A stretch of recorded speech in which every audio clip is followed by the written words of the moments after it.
Welcome to the Worst of the Riot podcast. Coming up, why Amazon adding ads means they might have to pay you.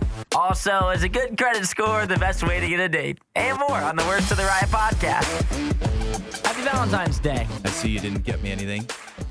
You don't get a gift from me on Valentine's Day. Yeah, you don't love me at all. That would be a weird thing to do. Yeah, that would be a little weird. I have a theory I'm testing out. See if you can go with this. Today, Valentine's Day, I'm considering it, starting now, the first day of spring. Is that like the factual first day of spring? No, like meteorologically, I think it's in it might not be till April, for all I know. But to me, I'm declaring this.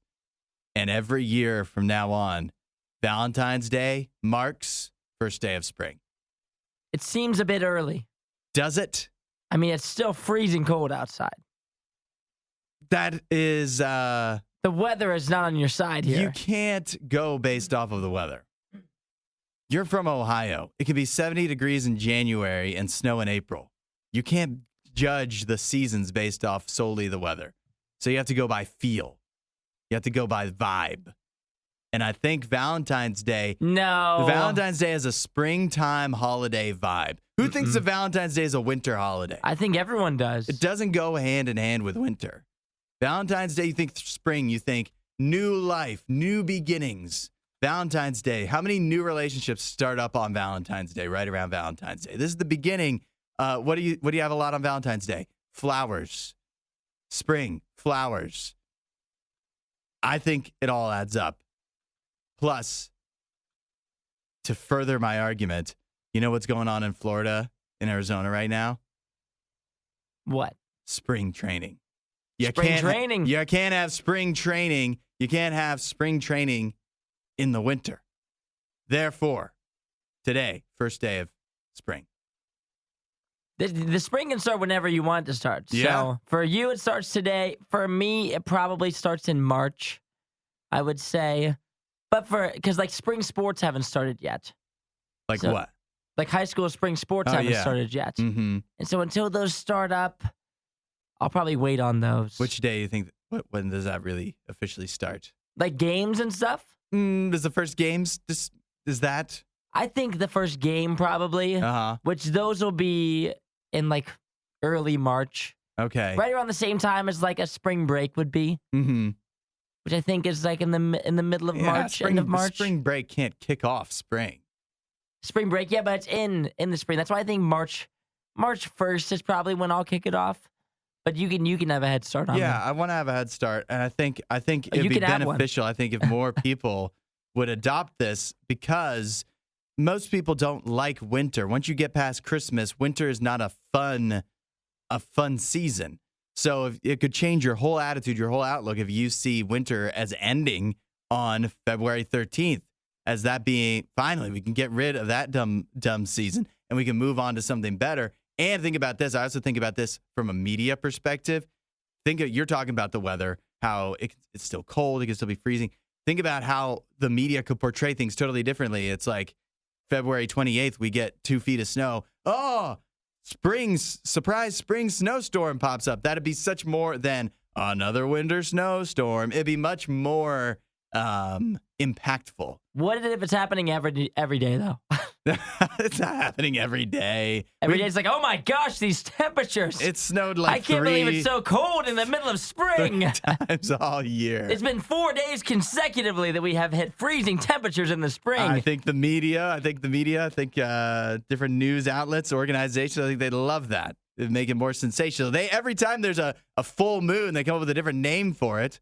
So I don't think that saying it's cold in the springtime in February would be that much of a stretch. I think it could really help people out. I like it. I like that you're starting something new. Yeah. What are you going to do to switch? Like, what does spring mean for you? Like attitude. Tomorrow. Attitude. Attitude. I'm going to start greeting people by saying happy spring. Also starting today. Well, after today, because today's Valentine's Day. But tomorrow, happy spring, I think. And we're today also Ash Wednesday. So it's the beginning of like the Easter season. Easter, spring. One of my favorite seasons. Yeah. The Easter season. Case closed. Do yourself a favor and follow The Riot on Instagram at RadioU Riot. The CDC is expected soon to adjust their guidelines for COVID-19. If you test positive, they're not going to recommend that you isolate for 5 days anymore. Oh, the CDC is no longer trying to stretch this out any longer, huh? Yeah, nearly 4 entire years after the beginning of the COVID-19 pandemic, they're finally about to say, maybe you don't have to isolate anymore at all, even if you test positive, but have no symptoms. They do point that out. They say you should still use symptoms as your guideline, as your heuristic for whether you should stay home or not. I didn't even know people were still getting COVID. People are getting COVID. I haven't heard of anybody getting COVID in a while. Well, nobody's testing for it anymore. Got it. Yeah. So if you stop testing for it, then nobody's has it. Which makes sense because nobody tests for RSV or the flu either. But that's what CDC is basically saying. Well, let's have the COVID-19 basically be like those because that's what it is. It's like the flu. It's like the flu. You don't want to get it, but it doesn't alter your whole life necessarily. Yeah, anymore. the CDC doesn't have to tell you to stay inside for a week. Yeah. I'm glad that they think that we were actually doing this, though. That was nice of them. I think part of the reason they are changing their mind is because nobody was. Yeah. They finally come around Yeah. to reality here. Yeah. This is, I know I said it's good news, and it is. But at the same time, I don't know why we're so anxious to just throw away a perfectly good excuse to stay home and not go out and work. You know? Yeah, but I don't even have 5 sick days to use. Yeah, but we and almost anybody, yeah, if you work at like a grocery store, you got to go. But, and infect more people that way. But for you and I and so many people that work in an office, we can easily do our job from home. And we would love to do that. So at least for me. So why have I not been testing for COVID like every day and be like, oh no, it's CDC 5 days. I can do the show from home, but I'll work from home. Trust me. But I want to keep everybody safe. So I'm isolating. I think everybody just doesn't want to use up their vacation or their sick days. Yeah. That's what it has to be. Because I think if you got COVID twice and you try to use 10 sick days, you would be out of vacation days because no one would let you use more than 4 sick days. Well, what's funny is, too, I think that even with these guidelines currently in place, if I tried to say, hey, I don't have any symptoms, but I tested positive for COVID, I don't think anybody would make me come in. But I also don't know that would really be seen as a valid excuse. No, it definitely wouldn't. I mean, they can't make you do anything. But I don't think that they'd be like, okay, yeah, I understand. They'd be like, really, you can't just, come in. If you told me that you couldn't come in because of COVID, I would say, where'd you even find a test? I don't even know where you find one of those. Before they were like falling out of everywhere. They were like scattered across the street. You could just pick one and you could use it. We used them all up. Every single one. Yeah. You go to the library, you could get them for free. Back in the day. Yeah. Why was the library giving them out? I just constantly had one shoved up there just in case. Yeah, just in case. Yeah. This useless knowledge coming up next. The only thing Isaiah loves more than the Riot is himself. Someone who probably still lives with his mother and hates himself. You're listening to The Riot on Radio U. That makes sense. On Valentine's Day, we get another new dating app. This one called Score. And Score is the new dating app that's only for people that have good to excellent credit scores. Sounds like an interesting concept. Yeah. You're not on the market anymore. But would this appeal to you if you happen to be single? I've been on some dates with some girls with wild credit scores. How many? Is that a first date topic? Not a first date topic. But through talking to them more, found out about some wild credit card habits that were an immediate, we're probably not going to work out for me. That's a big red flag. Yeah, a lot of wild credit card debt. Yeah. It makes sense. It feels like a stretch to have an entire dating app just for people that have good credit scores. But then again, there's really a dating app for people with any specific thing. So I guess it's not a surprise. In fact, it's kind of surprising to took this long for it to be a thing. But I don't know. It does feel like a bit much to center the whole approach around that. Like your relationship is you're not a business. You guys should work out financially, but is this not the smartest dating app to be on? I mean, if you're trying to find a potential girlfriend or boyfriend, yeah, this seems like a pretty good trait. Responsible, good with money, mm-hmm. And if you're like a big finance guy, yeah, and if your girlfriend has signed up for this very app, yeah, you have to think that she has some pretty good financial competence. And you can find ways to leverage that to increase your credit score as well, and your finances is another thing. Because that can be like a pretty big conversation and a big issue with a lot of couples. Yeah. Especially in the beginning, is how are you spending your money? Are you doing it in silly ways? Are you getting yourself into crazy credit card debt or just not paying your bills? Yeah. There's definitely two sides, because it would be nice to just be able to kind of breeze past that conversation, just because you guys know if you're on this app, then you checked out. You must be fairly decent with money. But at the same time, I don't know if that always is the even ground, the common ground that is the starting point for a beautiful, long-lasting relationship. But I mean, it can't be a negative. It can't be a negative. I will say it also depends on your age, I think, because when I was bright-eyed and bushy-tailed, like when I first had a credit score, I bet you my credit score would have qualified for this at one time. But when you're young, and especially if your parents help you out with like co-signing on loans and stuff, it's easy to get your credit score started off nice, but then it doesn't take long for it to get messed up real quick. So sometimes the credit score, it doesn't tell the entire truth. You don't fully know. I would say the older you are, the more this app makes sense. Zach says the only way for the app to verify your credit score is to pull your credit. Yeah. Which in turn lowers your credit, which is true.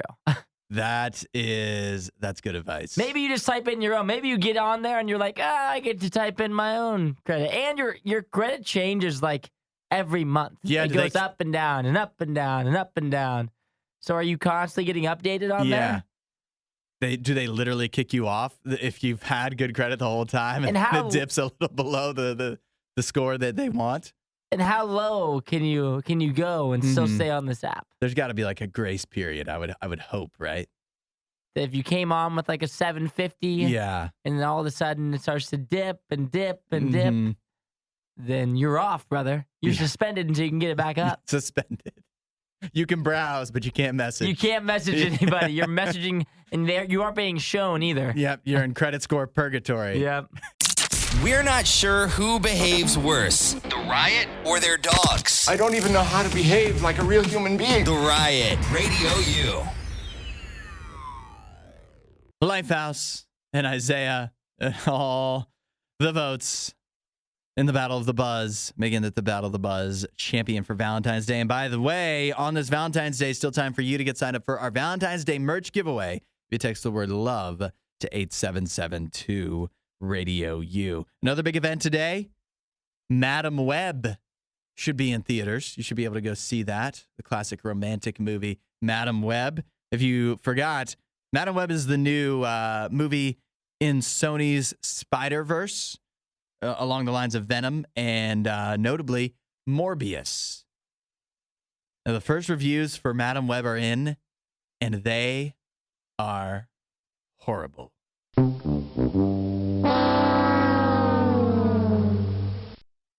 Why are they so bad? I'm watching the trailer as we speak. Yeah. Do you remember the trailer? I'm watching it right now. The trailer looked confusing, but not the worst. But let me just read. Here's one from the Rolling Stone. Madam Web isn't as bad as its somewhat botched promotional campaign might suggest. In fact, it is way worse. No. A genuine Chernobyl-level disaster that seems to get exponentially more radioactive as it goes along. This detour to one of the dustier corners of Marvel's content farm is a dead end from start to finish. It is the Cats the movie of superhero movies. Wow. That's a horrible review. Devastating. People are saying it is worse. Obviously, we remember Morbius being a horrible movie and along the same lines in the same universe. People are saying Madam Web even worse, despite Dakota Johnson and Sydney Sweeney's possible best efforts. It seems as if it's kind of all over the place. I can't even keep up. Yeah, that's the part that's a little bit confusing for me. It's a confusing premise. Now, can I say, though, I actually think that the reviews being this bad is a good thing.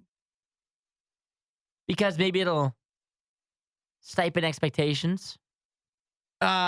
Maybe, but I mean, I don't know if you want to lower expectations that much so that people aren't disappointed. They are low. But you think about Morbius, it did not make much money in theaters. It was also very bad, but it did kind of get a little bit of a mock following. And you think about this movie, what would be worse for this movie? It comes out and it has like a 40% on Rotten Tomatoes, wasn't really promoted very well. And it's like, it's bad. And then everybody just kind of ignores it. It has a bad first weekend and everybody just forgets about it. But if it's worse, if people are saying it's worse than Morbius, people are going to go see it because they want to know how bad it is.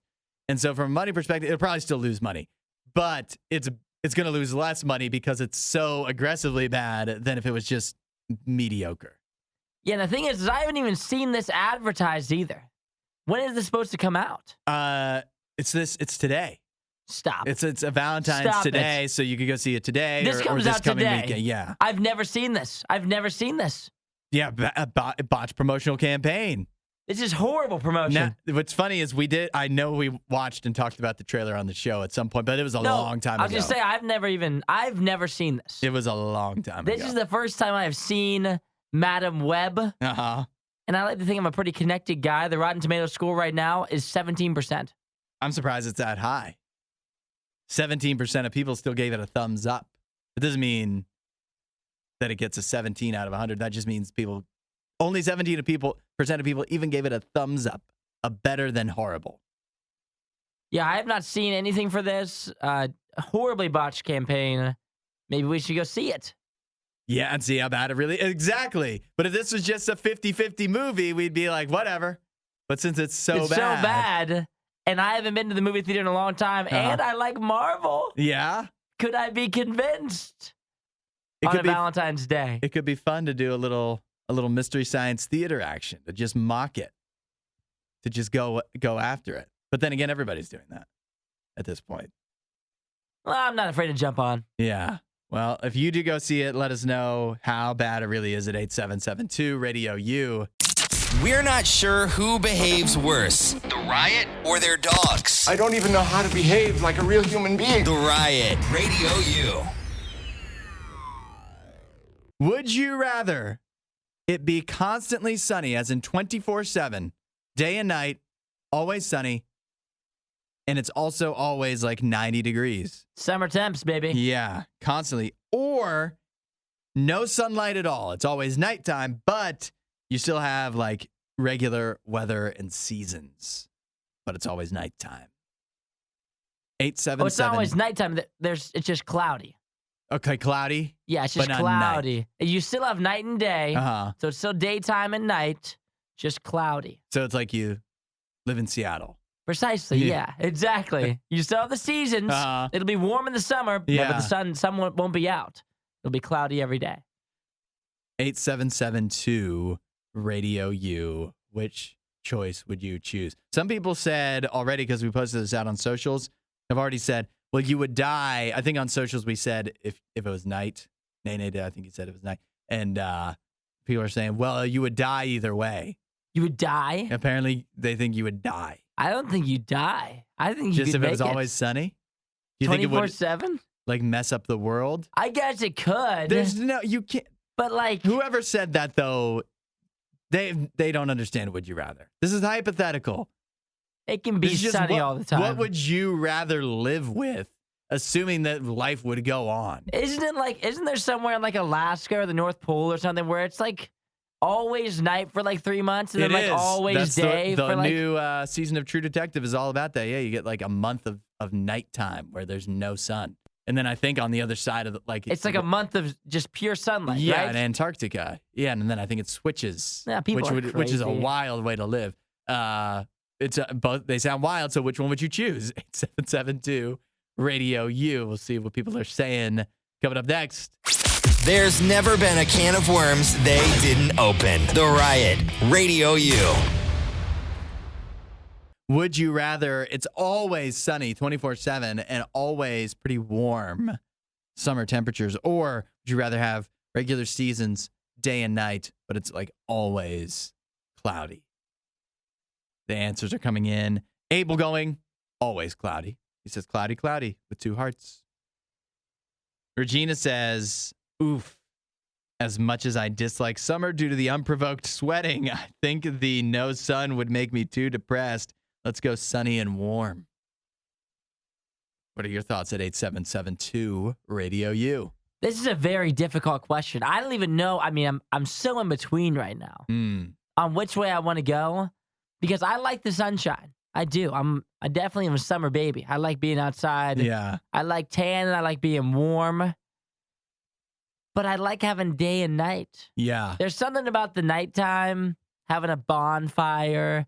Like, you're not having bonfires at 9 o'clock at night if it's sunshine and hot. You don't think It so? doesn't seem right. It doesn't seem right. I think I'd get used to it. And I like the seasons too. I like the fall. I really like the fall. I like being able to wear crew necks. I can't wear crew necks in the summertime. Mike said plants die without the sun. That is something we have to consider. Yeah, but this is hypothetical. Laura says she's going with sun, but she does point out that Columbus, home of Radio U Columbus, is the second most overcast city in the U.S. Is that true? I mean, she texted in. She wouldn't make that up, would you, Laura? You wouldn't lie to us, would you? Yeah. Are you from? Yeah, she's from Columbus. My answer is easy. It's super easy if the question is always night and you get the seasons in different temperatures, or sunny and 24. Yeah. It's easy, sun. But even cloudy, I think if I had the option, because here's the thing, I don't have any trouble sleeping when it's sunny out. I'm used to it. I take a nap every day because of this job, waking up so early. So that doesn't faze me whatsoever. And so I don't think I don't think a lot would change for me personally if it was always sunny out. I don't think that would be a big issue. Maybe it'd be tough, not like sleeping, but going to bed if it's sunny outside all the time. But I mean, how long would that take for you to get used to it? It couldn't be that long. And think about all the things you couldn't do if it's just always cloudy. But does Christmas feel the same? Yeah, why not? Because it's sunny and hot. Little Christmas snow. But also people spend Christmas in Florida and stuff. So I understand that. I also think it could be a positive to be sunshine all the time for if I ever have children one day. Because I remember being a child and being afraid of the dark. Yeah. Would midnight ever be scary, you know? Yeah. As a 6-year-old, midnight is a scary time. If it was always sunny, a lot of movies would become unrealistic. True. And a lot less scary. That's right. If it was like brightly lit for a lot of horror movies, the Blair Witch Project, not nearly as scary in the light. Yeah, I would say I like the sunshine. I probably lean sunshine all the time. I think the consensus seems to be that the sunshine is the way to go, even if it's only cloudy otherwise. 8772 Radio U. You can, of course, still let us know your thoughts on today's Would You Rather. Thanks, Susanna, for coming up with that one. Add a little Riot to your Instagram feed. Follow @RadioU Official. The Riot, Radio U. Now, something talking about love and dating, a question that needs to be answered. How many dates do you have to go on before you feel comfortable going to letting the other person know that you are going to the bathroom? I think on an early date, like if it's your first date, the bathroom can be a place for you to get a game plan together. Ooh, to recuperate, regroup. Yeah. If you have to go slide, you've been drinking a lot of water. Make your way to the bathroom. Maybe you take 2 bathroom breaks during the first date. Maybe you get some questions together in the bathroom. Yeah, you could do that, but that also, it could be like, wow, this guy, small bladder, what's going on? Yes. Why does he have to keep skipping out? Red flag, small bladder. Yeah, what's he doing in there? This guy, he pees a lot. Yeah.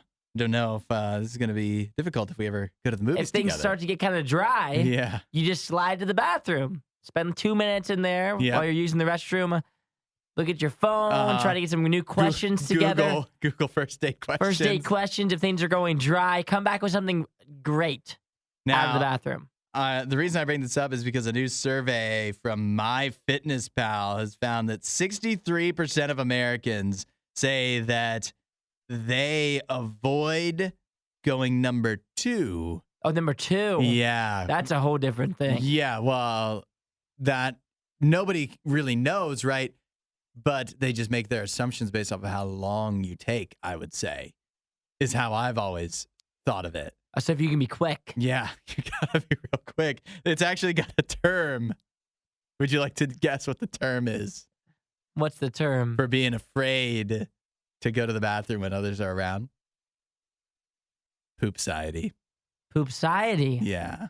Well, they just have a society for everything nowadays, don't they? They do, yeah. Any specific thing that makes you anxious, it can have its own term. So 63% of people, they surveyed 4,000 people to find this out.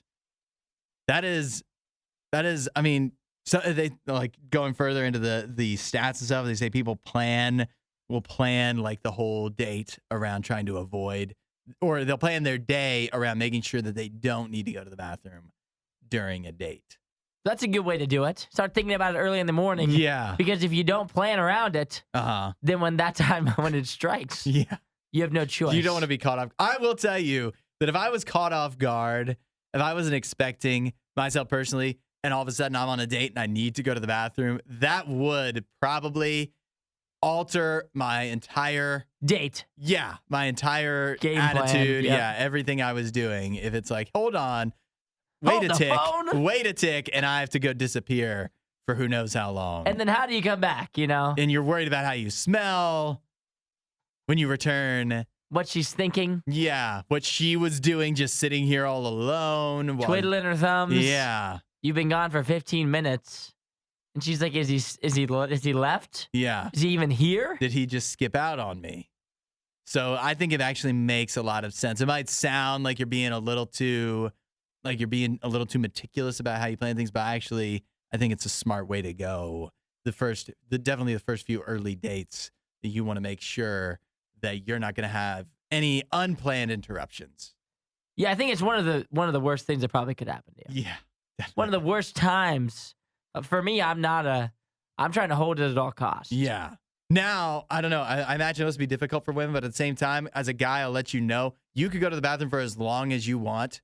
Oh, a woman? You have no idea. Yeah. And I have no idea. It could be any numerous number of things, so I'm not going to make any assumptions. I have no idea what you're doing in there. I don't even know how it works. I'm thinking you're reapplying makeup. Yeah. Like, I don't know what's happening if you're just getting yourself together. It could be many things. Right. We go to the bathroom for one reason. Yeah, exactly. Like, what else could I be doing in there? Yeah. For ladies, they could be they're touching things up. I'm not sure what's happening. For guys, it's like, we clearly know. Yeah. Hudson is the maple syrup, and Isaiah is the power protein flapjack. This is The Riot on Radio U. You might have to recuse yourself from this one because it revolves around Amazon Prime Video's recent change. A class action lawsuit has been filed in California on behalf of Amazon Prime Video subscribers.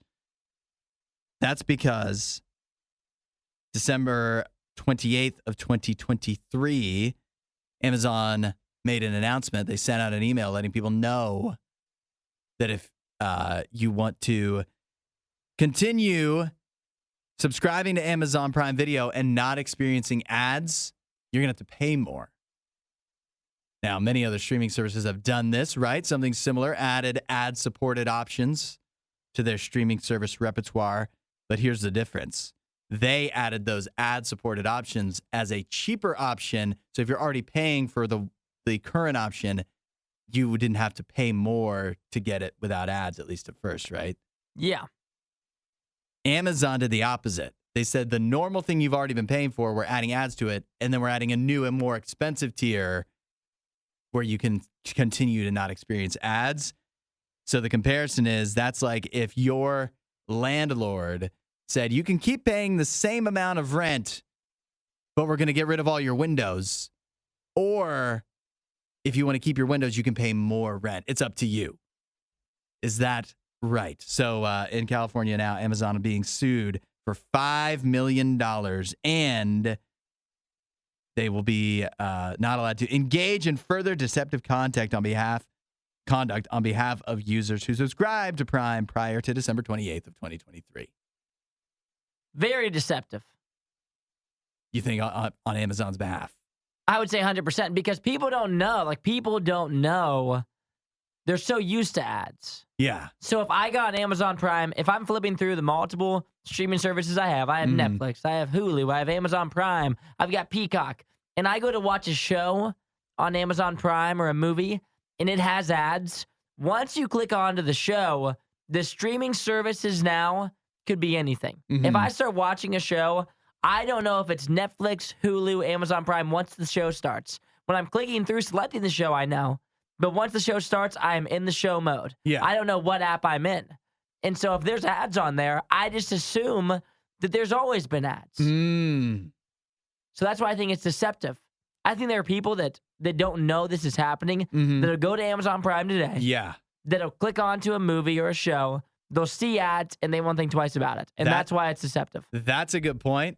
And then that furthers the other reason that the suitors here, what is it? Plaintiff? I don't know. The people suing, they also have a leg to stand on because you think about it, this goes for people who paid for an entire year of Amazon Prime Video. They've already paid for an entire year. They paid at this price, which was the ad-free price at the time, but then partway through, ads are getting added in, even though that was a part of what they paid to avoid. And so Amazon's changing the deal mid-deal. So it sounds like, at least here in this side of it, it sounds like Amazon might have to pay. Now, $5 million, of course, is nothing. And you split that among all of the Amazon Prime Video subscribers in California. It's even less than nothing for the people actually getting it. But at least it sets a precedent. You can't go do stuff like this. It's not right. Yeah, I would say very deceptive. They at least, if they were going to do this for people that have like the year subscription, if they were going to take any credit for doing something deceptive, if they were going to even try at all to make it not deceptive, they should have at least made it. If you've paid for a year of it already, then we're still going to have the ads on there, but you can just skip the ads. That would have been at least some compromise, but they didn't even do that. They didn't even say, hey, you can just skip through the ads if you've already paid for a year. Then after your year's up, things are going to change. They just went straight from, oh, sorry, your year is now completely changed. Yeah. Your subscription is now different. They could have grandfathered people in. That's what many streaming services would do, but nope, they went the deceptive route, it seems. So Amazon, guilty. We're mad at you. Yeah. Will we still buy from you? Absolutely. $5 million, pay up. Add a little Riot to your Instagram feed. Follow at RadioU Official. The Riot. Radio U.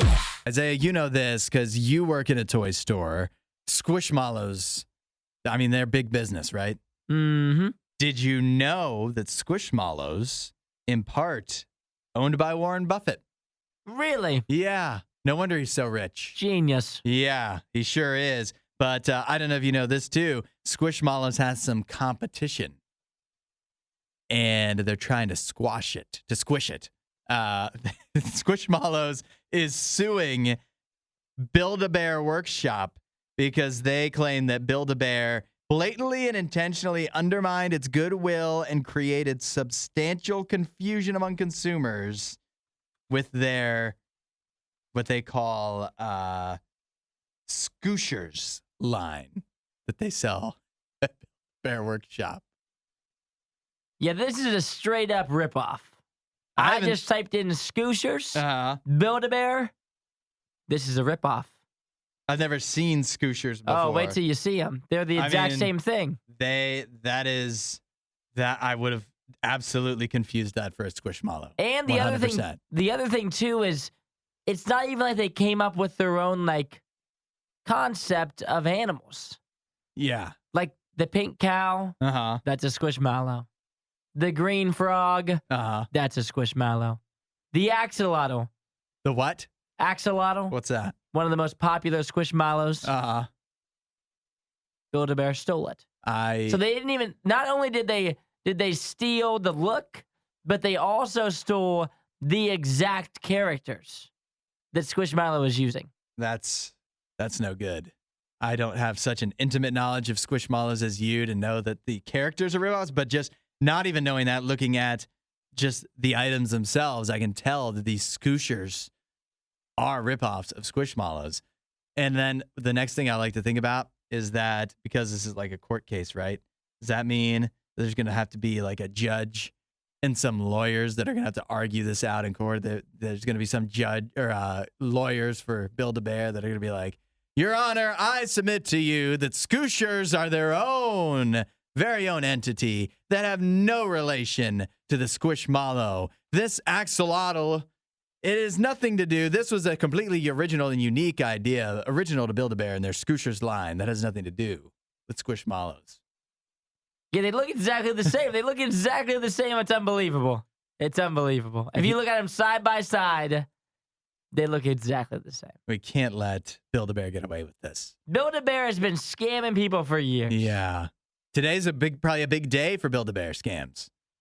Today, Valentine's Day. Yeah. Think about how many couples are probably going to go and build a bear today. Have you ever built a bear? No. You've never built a bear? I've never built a bear. I've never built one either. Let's stand strong together. They're just so expensive, right? That's the whole thing. Yeah. Unbelievable. Except on those days when they run the deals, like you pay your age or whatever, and then people go wild for it. You pay your age? Yeah, I think that was a promotion they've done. It feels as if Build-A-Bear is something that you have to do once in your life. I don't know. Like you're in high school, if you have a high school girlfriend, you feel like you need to build a bear together. I'm not old, but I've made it pretty far in life. I feel like I made it past the Build-A-Bear point. Oh, so, yeah. I think I can make it another 60, 70 years. You're not building a bear at this point, brother. Yeah. I think you passed that opportunity. My life will be incomplete because of it. But if you're still like in high school and you haven't built a bear yet, that should be an experience everybody should do. You should spend $70 on a bear for your lady. Save up the money. The only people that have enough money for that. High schoolers. Add a little Riot to your Instagram feed. Follow @RadioU Official. The Riot. Radio U. A good day to watch some romantic movies. I have a new survey here that says that people tend to find cringy and cheesy lines, like romantic lines from movies, more memorable than like truly romantic ones. So I've got some of the cringiest, most memorable movie lines. See if you recall which movies these are from, if you've ever seen them. The number one top line, "You had me at hello." You had me at hello. That's a good line. You know what cheesy line. You know what that's from?